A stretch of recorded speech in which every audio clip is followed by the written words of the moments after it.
আল্লাহ তাআলার সামনে যখন আমাদের আমলগুলো হাজির করা হবে, আল্লাহ তাআলার কুদরতি মেশিন তো যাই না যাবে, আমলগুলো আমি আল্লাহর জন্য করে নাই, কি করবে? বলে ধ্বংস করে দিবে, ডিস্ট্রয় করে দেওয়া হবে। আল্লাহ তাআলা বলেন, ওয়াকাদিমনা ইলা মা আমিলু মিন আমালিন ফাজআলনাহু হাবাআম মানসুরা। আল্লাহ তাআলার সামনে আমলগুলো যখন হাজির করা হবে, আমলগুলো যদি আল্লাহর জন্য না করা হয়, কি করা হবে? আল্লাহ বলেন, ফাজআলনাহু হাবাআম মানসুরা। ওই আমলগুলোকে আমি আল হাবাউল মানসুরে পরিণত করব, নিশ্চিহ্ন ধুলায় পরিণত করে দেওয়া হবে। আল হাবাউল মানসুর এমন ধুলা যেটা দেখা যায় না। উদাহরণ হলো কিরকম?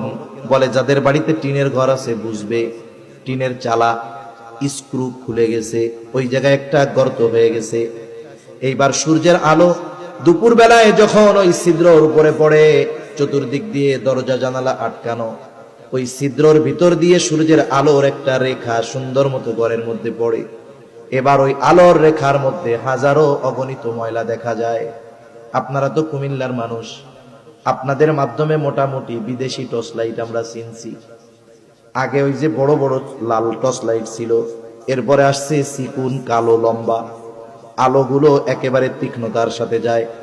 আলোটা যখন ফাঁকা জায়গায় মারা হয়, ওই আলোর রশ্মির ভিতরে অগণিত ময়লা উঠতে দেখা যায় কি যায় না? খালি চোখে কি দেখেন এইগুলা? এখন দেখা যায়, চশমা লাগায় তো দেখা যাইতেছে না।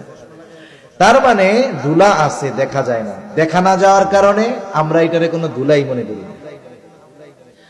আল্লাহ তাআলা আমলগুলোকে এমন ভাবে নিশ্চিহ্ন করবে, তার কোনো চিহ্ন থাকবে না। উপরন্ত কি হবে? আমলের হকদার ছিলেন আল্লাহ, আল্লাহর জন্য না করার কারণে, মানুষকে দেখানোর জন্য করার কারণে এটা হবে শিরক।